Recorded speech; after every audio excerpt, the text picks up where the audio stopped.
So guys, back in our video. This is not the video. Okay, this is a video about Kismet train collision.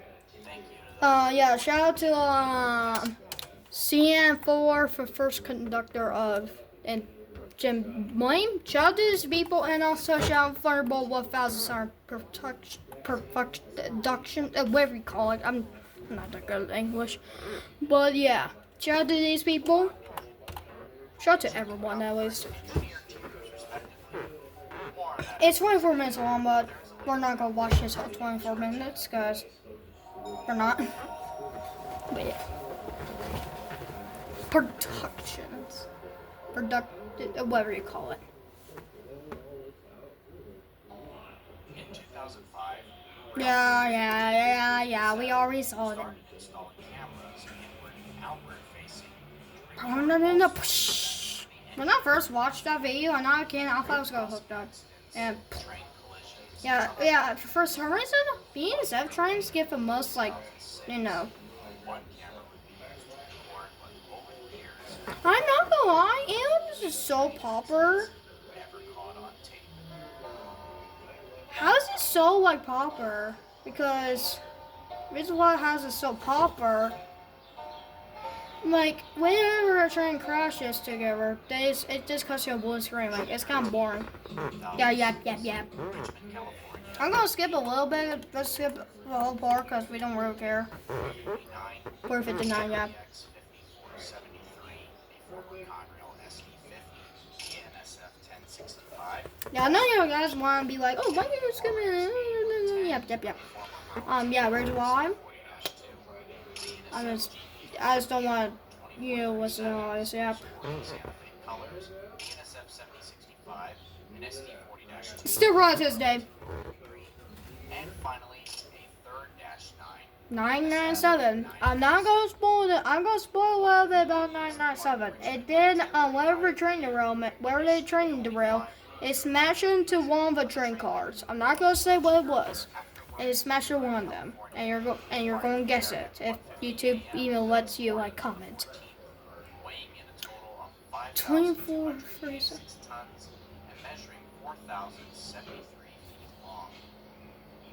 The train was labeled as a key train. Key train. Okay. Also, I'm not gonna lie. Why did they put other locomotives? I might sound dumb for that, but why do you really put it? Like, was there a really, you know, Destination, which would be in Calhoun, near Fresno. like it's to make it faster or care of a dead, whatever you call it? Second train goes on I don't know. 4437. C1 For sure that's what it's called.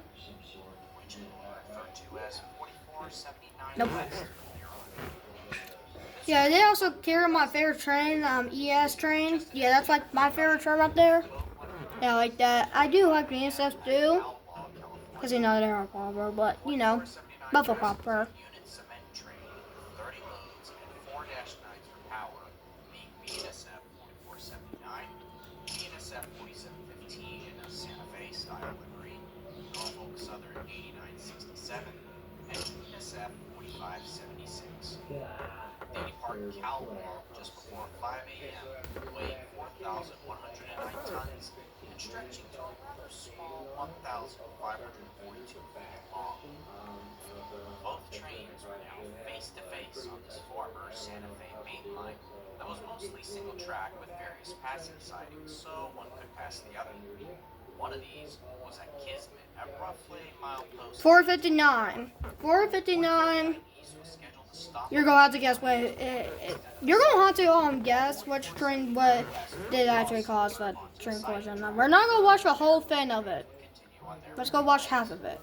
According to data downloaded from the Wayside Signal System, 4059 East received an approach Yeah. Post 1027.2.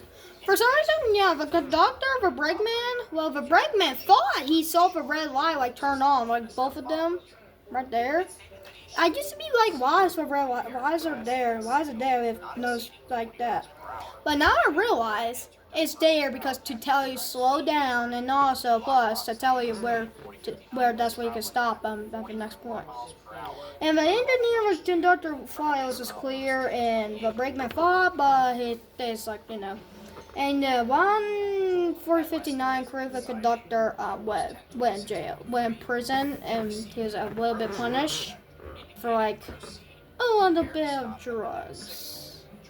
Yeah, but we're not talking about that right now. Immediately reduced to that speed. From there, their final aspect could already be seen at East Kismet, being a stop aspect over 9,000 feet away. While the train was now at Notch 1, the black box data still showed the train traveling at 44 miles per hour as it passed the private crossing 7,716 feet prior to East Kismet. I'm not gonna lie, I never responded with hot boxes and the dispatchers and stuff, but could the dispatcher tell the 4059 crew to slow down because of the hot box thing? From Notch 1 Couldn't they? to 2. I'm not very good, so you could try to tell me because I don't really know about them a lot. Installed on the BNSF 4479, it passed a approach diverging, or approach slow if you were to ask normal, indicated by a double solid yellow signal. This indicated proceed on diverging route not exceeding prescribed speed. Through turnout, prepare to advance on the diverging route at the next signal not exceeding prescribed speed. Turnout.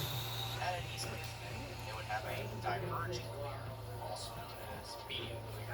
But for the reason why the one when it was in the camera, the reason why I didn't jump out because it was going too fast. I got angry with them because, being jump on a pile of rocks is kind of dumb. Like, why could it just break?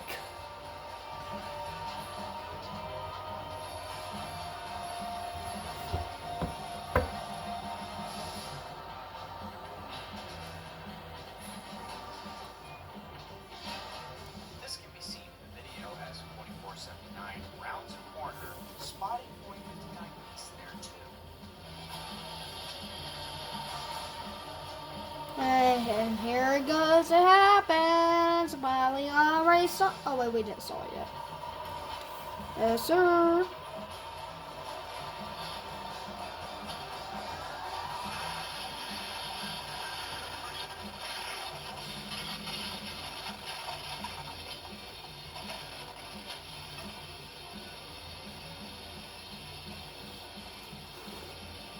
I don't know, does the train still derail on the cement one, or just the cement just fell on one of them? At about 5:51 a.m., the two trains collide. Just before impact, the signal aspect for 4479 disappears as 4059 follows the main, while the engineer of 4059, realizing his mistake, goes into emergency braking. He and the rest of his crew all bail, while 4479's crew did not.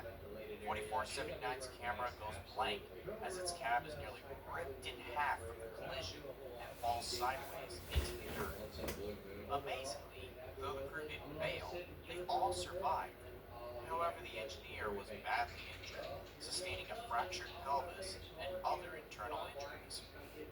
The conductor sustained multiple lacerations, contusions, and a possible concussion. Both were hospitalized and later released. As for the two engines behind 4479, they either jackknife or fall on their sides.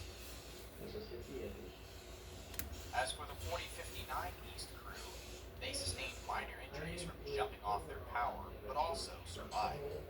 The engineer sustained bruises, abrasions, and contusions. The conductor suffered a fractured ankle and sprains, and the brakeman also sustained bruises and abrasions. All three were examined and released from hospital. 4059's front plow was torn off and its cab buckled. The engine then toppled over but remained relatively intact. NREX 5473 and BNSF 1065 fall on their sides, with 5473's cab caving in on itself. The remaining power remained upright and mostly undamaged, except 997, which had a tanker plowed. Yeah. Stop. I know. I know.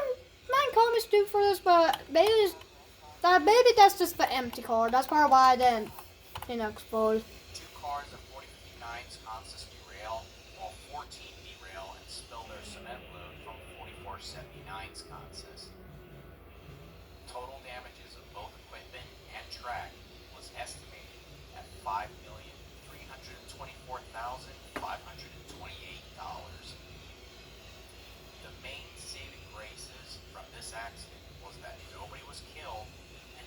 hazmat leak or fire was started. A story that unfortunately wasn't the case in another BNSF collision years later, but that's another story.